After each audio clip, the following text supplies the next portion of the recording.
28 సంవత్సరాల experience evidence based గల Ayurvedic multi specialty hospital KSCSC hospital మన హైదరాబాద్ లో. Welcome to Suman TV. Right no నేను ఈ రోజు కేఎస్ఏసి మల్టీ స్పెషాలిటీ ఆయుర్వేద హాస్పిటల్లో ఉన్నాను.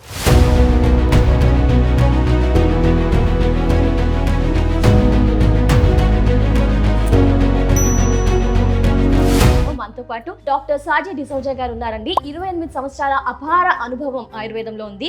ఎన్నో సమస్యల్ని సాల్వ్ చేశారు. చాలా బెస్ట్ రిజల్ట్స్ అయితే అందించారు. మరి డాక్టర్ గారితో ఇంటర్వ్యూ ఈ రోజు చేసేద్దాం. సార్ నమస్తే sir. Thank you sir, valuable time ని మా వ్యూయర్స్ కోసం మా కోసం స్పెండ్ చేస్తున్నందుకు. సార్ ఆయుర్వేదంలో ఎంతో మందికి చాలా మంచి పరిష్కారాలు అందించారు కదా సార్, మంచి రిజల్ట్స్ అయితే ఇచ్చారు. సో ఈ రోజు పర్టికులర్ గా చాలా మంది సఫర్ అవుతున్న స్పాండిలో లిస్టసిస్ గురించి మాట్లాడుకుందాం. ఇక్కడ ఎలా ట్రీట్మెంట్ ఉంటుంది, మీరు ఆ కేసుని ఎలా సాల్వ్ చేస్తారు, ఎన్ని రోజులు, ఆ డీటెయిల్స్ అన్ని సార్. మీరు ఒకవేళ స్పాండిలైటిస్, స్పాండిలోసిస్ అండ్ స్పాండిలోలిథసిస్ మధ్యలో ఉన్న తేడా అడిగి ఉండొచ్చు కదా. ఓకే, సో ఏంటంటమ్మా స్పాండిలైటిస్ అని మనం చాలా సార్లు వింటున్నాం. కరెక్ట్. స్పాండిల్ అంటే మన వెన్నుపూసలది ఎముకల పేరు అది. ఓకే, శరీరంలో ఏదన్నా భాగంలో ఉబ్బడం జరిగితే that is called itis. So ఎక్కడన్నా ఉబ్బడం జరిగితే, చెవి ఉబ్బితే దట్ ఈస్ కాల్డ్ ఔటైటిస్. మన ఎముకల మధ్యలో ఉన్న జాయింట్ ఉబ్బితే దట్ ఈస్ కాల్డ్ ఆర్థరైటిస్. ఈ వెన్నుపూస ఎముకల మధ్యలో ఉబ్బడం జరిగితే that is called spondylitis. Okay, ఇప్పుడు మన వెన్నెముక ఎక్కడ ఉబ్బినా కూడా అది స్పాండిలైటిస్. కరెక్ట్. సో అది మెడ ప్రాంతంలో ఉబ్బితే it is called cervical spondylitis. నడుము ప్రాంతంలో జరిగితే లంబార్ స్పాండిలైటిస్. ఓకే, మళ్ళీ సాక్రో ఇలియాక్ ఏరియాలో అది ఉబ్బడం జరిగితే సాక్రో ఇలియాకైటిస్. అట్లా వింటాం. కానీ మన ఈ రోజు చర్చ చేసిన అంశం స్పాండిలోలిథసిస్. సో స్పాండిలోలిథసిస్ అంటే ఇప్పుడు మీరు ఇక్కడ చూడండి, నేను ఎక్స్ప్లెయిన్ చేస్తాను. మన వెన్నుపూస ఎముకలు ఇలా ఉండాలండి. ఓకే, ప్రతి ఎముకల మధ్యలో డిస్క్ అని ఉంటుంది. ఈ ఎల్లో కలర్ లోపల నుంచి పోయేది పెద్ద నరం, స్పైనల్ కార్డ్. ఓకే, అక్కడ నుంచి చిన్న చిన్న నరాలు మొదలు పెడుతుంది, బాడీ డిఫరెంట్ పార్ట్స్ సప్లై చేయడానికి. ఓకే, సో ఇలా ఉండాల్సిన సిచ్యువేషన్ వెన్నుపూస ఎముకలు గ్యాప్ తగ్గడం కాకుండా ఇది ముందు వెనక అవడం జరుగుతుంది. ఓకే, ఒకవేళ గ్యాప్ తక్కువ అవడము ఎక్కువ అవడం కాకుండా కూడా ఈ ఎముకలు పక్కకి జారడం జరుగుతుంది, ముందుకో వెనకో. సో ఆ ఎముకలది స్లిప్పేజ్, ముందుకి వెనక్కి స్లిప్ అయిన దానికి స్పాండిలోలిథసిస్ అంటాం. సో ఇక్కడ ఏంటంటే ముందుకి దిగితే ఇట్ ఇస్ కాల్డ్ ఆండ్రోలిథసిస్, వెనకాతల దిగితే స్లిప్ అయితే ఇట్ ఇస్ కాల్డ్ రెట్రోలిథసిస్. ఈ ఎముక ఇప్పుడు వెనక కానీ ముందుకు కానీ జరుగుతుంది. సో ఏమవుతుందంటే అక్కడ మామూలుగా డిస్క్ వచ్చి పొడిస్తేనే మరీ అంత ఉంటేనే ఇబ్బందులు వచ్చినప్పుడు వెన్నుపూసే పోయి పొడిస్తే ఎలా ఉంటుంది? ఘోరంగా అయిపోతుంది. అంటే ఆ పెయిన్ అనేది మన అన్ఎక్స్ప్లెయినబుల్ అండి. ఆ మరీ అంత పెయిన్, మళ్ళీ అది ఆ జస్ట్ నడుముకు ప్రాంతం మాత్రం కాదు, అక్కడ నుంచి కిందకి పోయిన నరాలు, పెరం భాగం, కాలు కూడా మనది కాదు, ఇంకొకరిది అని ఒక ఫీలింగ్ రావడం, మెల్లగా ఆ పెయిన్, రేడియేటింగ్ పెయిన్, అంటే లాగుతూ గుంజుతూ కాళ్ళు తిమ్మిరు, మంట, చివరికి ఆ కాలు మెల్లగా పాదం ఇలా పడిపోయినట్టాయి, మొత్తం కాలు పడిపోవడం అక్కడ దాకా వెళ్తుంది. అది కాకుండా మూత్రం మోషన్ పోయినది, కంట్రోల్ పోవడం, సెక్షువల్ ఇన్కెపాసిటేషన్, అంటే సరిగ్గా పర్ఫామ్ చేయలేని పరిస్థితులు రావడం, అట్లా రకరకాల ప్రాబ్లమ్స్ దాంతో రావడం అనేది ఉంటుంది. అంటే ఆ కారణాల వల్ల ఇది మూవ్ అయ్యే అవకాశాలు ఎక్కువగా ఉన్నాయి అంటారా? ఏ కారణాల వల్ల అది జరుగుతూ ఉంటుంది, left or right, whatever? ఇప్పుడు ఏంటంటే అది మూవ్ అవడానికి కారణం ఏంటంటే మనము ఎక్కువ ప్రయాణం చేసినప్పుడు ఎత్తేసినట్టు అవడం జరుగుతుంది. సో మా బండిది షాక్ అబ్సర్వర్ ఉన్నాయి కదా, 2 వీలర్ కానీ 4 వీలర్ కానీ, ఎనివి ఇదే విధంగా మన శరీరంది షాక్ అబ్సర్వర్ ఇవన్నీ పోతాయి. సో మనం ఎంత ఎత్తేసినట్టు అవుతుందో, ఎంత మాత్రం షేకింగ్ అవుతుంది, ఈ ఎముకలు ఇట్లా కంబర్స్ అవుతూ పోతూ ఉండదు అనమాట. సో దీనిలో ఇది స్లిప్ అవ్వడం జరుగుతుంది ఒకసారి.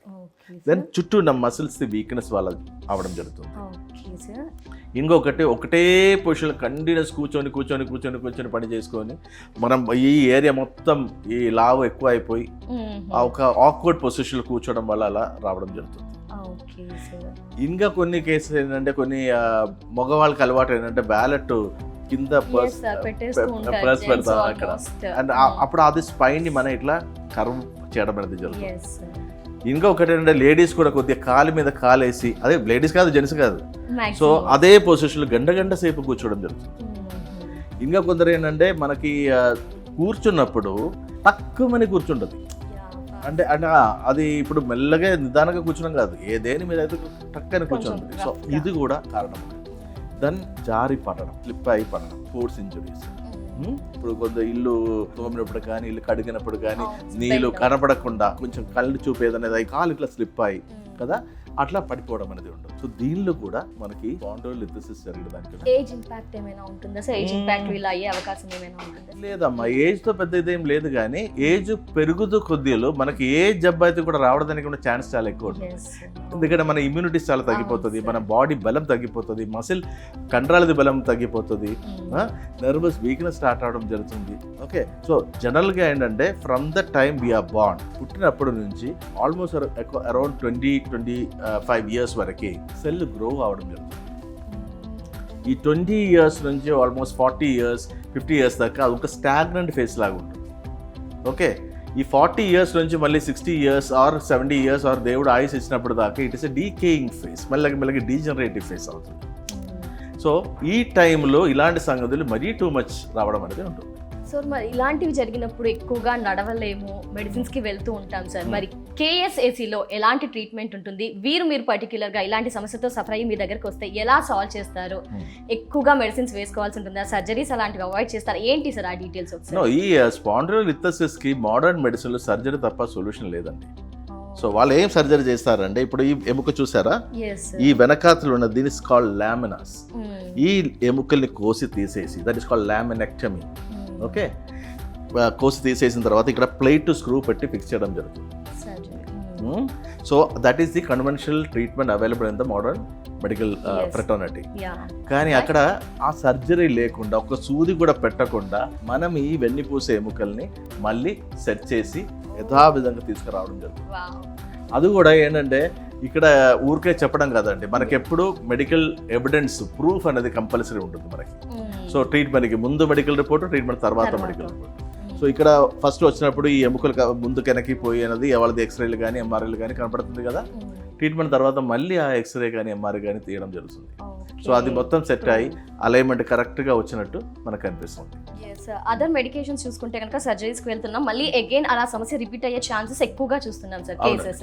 మరి ఇక్కడికి వచ్చాక మీరు చెప్పినట్టుగా ఇంజెక్షన్స్ చెప్పారు కదా సార్, మళ్ళీ లేకుండా ఇంజెక్షన్ లేకుండా మంచి రిజల్ట్ ఉంటుంది అని చెప్పారు. మళ్ళీ ఆ సమస్య రిపీట్ అయ్యే ఛాన్స్ ఉంటుందా సార్? ఇప్పుడు చూడమ్మా, సర్జరీ చేసి నేను ఇప్పుడు కొన్ని వేలాది మందిని వెన్నుపూస కదిలిపోయిన వాళ్ళని మనం కరెక్ట్ చేశారు. సో దానిలోకి 50% మంది మనకి సర్జరీ అయిపోయిన వాళ్ళే. సర్జరీ అయిపోయి ప్లేట్ స్క్రూ ఆల్రెడీ బాడీలో ఉంది, మళ్ళీ కూడా కదిలే ఉంది, అదిని కూడా మనం సెట్ చేయడం అనేది జరుగుతుంది. ఇప్పుడు మనం ఎప్పుడైతే కూడా ఎవిడెన్స్ బేస్డ్ ప్రోటోకాల్ అంటాం కదా, ట్రీట్మెంట్ ముందు రిపోర్ట్, ట్రీట్మెంట్ తర్వాత. సో నేను ఇప్పుడు ఒకటి రిపోర్ట్ చూపిస్తున్నాను. ఇప్పుడు చూడండి, ఇక్కడ ఆండ్రోలిథెసిస్ అంటే ముందుకు జారింది. నేను ముందు చెప్పినా కదా, L5/S1 విత్ లైసిస్ అంటే ఫ్రాక్చర్, పార్స్ డిఫెక్ట్. అక్కడ ఎముక పక్కకి జారి అక్కడ ఫ్రాక్చర్ కూడా అయిన కేసు. ఓకే, సో ఆ పేషెంట్ 27 ఆగస్ట్ 2025 డేట్ చూడాలి, 27 ఆగస్ట్ 2025. సో ఓకే, ఎముక పక్కకి జారింది, ఫ్రాక్చర్ కూడా అయింది, పార్స్ డిఫెక్ట్ కూడా ఉంది. ఆ పేషెంట్ది before treatment 2nd October 2025. Okay, అది 25 ఇది ఉండదండి, దాని లోపల మొత్తం normal, everything is normal, there is no fracture. ఆ ఎముక పక్కకి జారి సెట్ అయింది, అన్ని అలైన్మెంట్స్కి వస్తుంది, ఫ్రాక్చర్ అయినది హీల్ అయింది, ఎవ్రీథింగ్ ఇస్. అది కూడా సర్జరీ లేకుండా పైకే ట్రీట్మెంట్ చేసుకొని చేసింది. చాలా మంది సర్జరీ లేకుండా కావాలి అనుకుంటారు కాబట్టి ఆబ్వియస్లీ కేఎస్ఏసీలో సర్జరీ లేకుండా ఈ స్పాండిలోలిథెసిస్ కి కూడా ప్రూఫ్ ద్వారా చూసాం మనం. అవును, so this is how it is. అంటే ఇది ఇప్పుడు ఈ రోజు నిన్న మొన్న మొదలు పెట్టింది కాదమ్మా, 28 ఇయర్స్ నుంచి మనం చేస్తూ వస్తున్నాం. So that is the thing.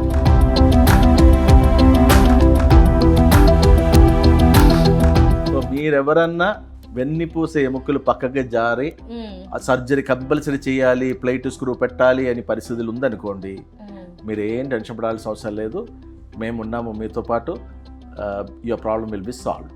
అదొకటి. ఇంకొకటి, సర్జరీ చేసి ప్లేట్ స్క్రూ పెట్టి మళ్ళీ కూడా మీకు విపరీతంగా నడుము నొప్పి, అక్కడ బాధ, కాళ్ళు లాగడం, గుంజడం, నొప్పి రావడం, దానికి ముందు ఎలా ఉండదో దానికన్నా ఘోరంగా అవడము, లేదా మీరు అనుకున్న విధంగా రిజల్ట్ రాలేకపోతే కూడా ఏ టెన్షన్ పడాల్సిన అవసరం లేదు, మేమున్నాం.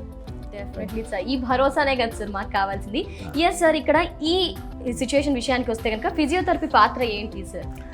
ఇప్పుడు శరీరములు పైకి ఫిజికల్గా చేసిన థెరపీని అన్ని ఫిజియోథెరపీ అని మనం పిలిస్తే ఏంటంటే obviously it is a physiotherapy. But ఈ ఫిజియోథెరపీ వచ్చేది ఆయుర్వేదం నుంచి అని ఎవరికి తెలియదు. ఓకే, ఫిజికల్గా ఇప్పుడు మన ఎముకలు కరెక్ట్ చేసి సెట్ చేసేది in Ayurveda there are lot of treatments. మనకి ఫ్రాక్చర్లు, ఆయుర్వేదిక్ ఫ్రాక్చర్ బోన్ సెట్టింగ్లు ఉంటుంది, మర్మ చికిత్సలు ఉంటుంది, ఫిజికల్ సెట్టింగ్ రైట్ ఇదన్నీ ఉంటుంది మనకి. సో అది మళ్ళీ అక్కడ ఇప్పుడు యోగా కానీ, న్యాచురోపతి కానీ, ఫిజియోథెరపీ కానీ ఇవి అన్నీ ఆయుర్వేదిక్ సబ్జెక్ట్సే. ఆయుర్వేదిక్ నుంచి నేను నేర్చుకున్నప్పుడు ఇవి అన్నీ నేర్చుకుని వచ్చినాం. మన యూజీలోనే అండర్ గ్రాడ్యుయేట్స్ ఇదిలోనే నేర్చుకుని వచ్చినాం. సో అది అయిపోయినాక now that has branched out in different forms. So it is completely a part of ఆయుర్వేదం. సో ఆయుర్వేదంలో ఇవి అన్నీ చక్కగా ఎక్స్ప్లెయిన్ చేయడం ఉంటుంది, ఇది ఎలా సెట్ చేయాలి అనేది. అదే విధంగానే మనం సెట్ చేసి ఇవ్వడం జరుగుతుంది. కమింగ్ టు ఏజ్ విషయానికి వద్దాం సార్. ఈ స్పాండిలోలిసిస్ ఏజ్లో కొంత ఏజ్ అయ్యాక కూడా ఎక్కువ 60, 50 ప్లస్ 60 ప్లస్ వారికి కూడా మనకి ట్రీట్మెంట్ పర్ఫెక్ట్గా ఉంటుందా? ఈ ఏజ్ నుంచి ఈ ఏజ్ వరకు పర్ఫెక్ట్గా మంచి పరిష్కారం ఉంటుంది అంటారా? ఏజ్తో నిమిత్తం ఏం లేదంటారా? ఏజ్తో ఏ సంబంధం లేదు, ఏజ్తో ఏ సంబంధం లేదు. ఎందుకంటే పేషెంట్కి ఒక బిల్ ఉండాలి. ఓకే, ఇప్పుడు ఎక్కడ ఉంటుందండి, ఎట్లా ఉంటుందండి అమ్మా, చిన్న చలి జ్వరం వస్తే కూడా అయ్యో నా లైఫ్ అయిపోయింది అని ఒక మెంటల్ స్టేట్లో ఉన్న వాళ్ళు దేవుడు కూడా రక్షించలేదు. ఓకే, కానీ క్యాన్సర్ వచ్చిన వాళ్ళు కూడా కొందరు చాలా గట్టిగా ఉంటారు. I'm going to fight it out అని ఒక. సో అలా ఉన్న వాళ్ళు ఖచ్చితంగా బయటకు వస్తుంది. సో మీకు కావాల్సిన వాళ్ళు, ఇప్పుడు ఇలాంటి బాధపడిన వాళ్ళకి కావాల్సింది మంచిగా ఒక తోడు లేదా తోడు నీడగా ఒక మంచి డాక్టర్. సో అక్కడ ఏంటంటే మిమ్మల్ని భయపడించే వాళ్ళకి కాదు కావాల్సింది, మీకు సరియైన దారి, సరియైన త్రోవ మీకు చెప్పి మిమ్మల్ని అలాగా తీసుకుపోవడం. సో ఇది medical it is possible. So నా ఎక్స్పీరియన్స్లో 90% and above spinal disorders doesn't require surgery.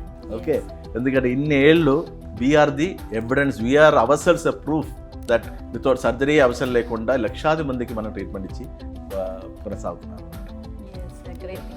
Thank you so much sir. ఎందుకంటే చాలామంది సర్జరీస్ అనగానే వెనక్కి వెళ్ళిపోయి ఆ సమస్యను ఇంకా ఎక్కువ చేసుకుంటుంటారు. బట్ ఇక్కడ మనకి ట్రీట్మెంట్ ఏ విధంగా ఉంటుంది, సర్జరీ లేదని చెప్పారు, మాకు ప్రూఫ్స్ కూడా చూపించారు, ఇదంతా కూడా చూపించి ఎక్స్ప్లెయిన్ చేసి ఇక్కడ ట్రీట్మెంట్ ఏ విధంగా ఉంటుందో చాలా చక్కగా ఎక్స్ప్లెయిన్ చేసింది. Thank you so much sir. నమస్తే. ఇట్స్ మై ప్లెజర్ అండి. నమస్తే. 28 సంవత్సరాల ఎక్స్పీరియన్స్, ఎవిడెన్స్ బేస్డ్ గల Ayurvedic multi specialty hospital KSCSC hospital మన హైదరాబాద్లో.